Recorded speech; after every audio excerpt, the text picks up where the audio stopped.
అందరికీ నమస్కారం. టీచింగ్ ఎగ్జామ్స్కి ప్రిపేర్ అయ్యేవారికి సైన్స్ స్ట్రక్చర్ చాలా కీలకమైన టాపిక్. పదండి, దీన్ని సింపుల్గా అర్థం చేసుకుందాం. ఇది చాలా ఇంట్రెస్టింగ్ ప్రశ్న కదూ.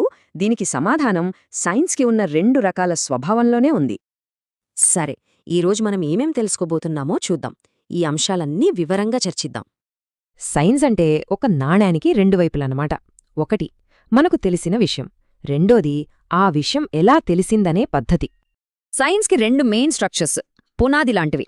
అవేంటో అర్థం చేసుకుంటే టాపిక్ మొత్తం క్లియర్ అయిపోతుంది. ఈ ఫ్లోచార్ట్ చూడండి. సైన్స్ యొక్క 2 పిల్లర్స్ క్లియర్గా కనిపిస్తాయి.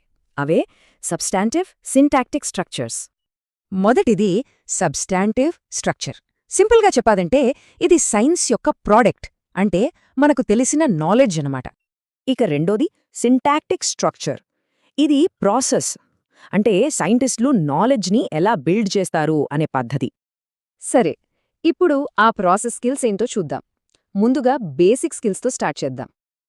అన్నింటికన్నా మొదటి స్టెప్ అబ్జర్వేషన్. మన సెన్సెస్తో ఇన్ఫర్మేషన్ గ్యాదర్ చేయడమే ఇది. తర్వాతది క్లాసిఫికేషన్, అంటే మనం గమనించిన వాటిని వాటి లక్షణాల బట్టి గ్రూప్స్గా చేయడం. మెజర్మెంట్, క్వాంటిఫికేషన్, ఇవి మన అబ్జర్వేషన్స్కి యాక్యురసీని ఇస్తాయి. నంబర్స్తో చెప్పడం వల్ల అంతా పక్కాగా ఉంటుంది. ఓకే, బేసిక్ స్కిల్స్ చూసాం కదా. ఇప్పుడు ఇంటిగ్రేటెడ్ స్కిల్స్. ఇవి కొంచెం అడ్వాన్స్డ్ అనమాట.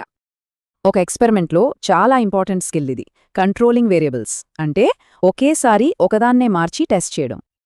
ఇంటర్ప్రిటేషన్, అంటే మనం కలెక్ట్ చేసిన డేటాలో ప్యాటర్న్స్ కనుక్కోవటం, దాని అర్థమేంటో చెప్పడం. ఇవన్నీ కలిస్తేనే సైంటిఫిక్ మెథడ్. ఇదొక step by step process, problem గుర్తించడం నుంచి కంక్లూజన్ వరకు. అయితే ఇక్కడొక ముఖ్యమైన విషయం, ఈ స్కిల్స్ మాత్రమే సరిపోవు, కరెక్ట్ మైండ్ సెట్ కూడా కావాలి. అదే సైంటిఫిక్ యాటిట్యూడ్. ఒక సైంటిఫిక్ టెంపరమెంట్ ఉన్న వ్యక్తికి ఉండాల్సిన కొన్ని ముఖ్యమైన లక్షణాలు ఇవి. అంటే ఆబ్జెక్టివ్గా, ఓపెన్ మైండెడ్గా ఉండాలి, ప్రూఫ్ దొరికేదాకా ఓపిక పట్టాలి, క్యూరియాసిటీ ఉండాలి. సరే, ఇప్పుడు దాకా మనం తెలుసుకున్న కాన్సెప్ట్స్ని ఓసారి టెస్ట్ చేసుకుందామా? కొన్ని క్విక్ క్వశ్చన్స్ చూద్దాం.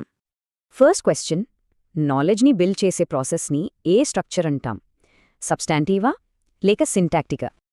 ఒకే రకమైన లక్షణాలున్న వాటిని గ్రూప్స్గా చేయడాన్ని ఏ బేసిక్ స్కిల్ అంటారో ఆలోచించండి.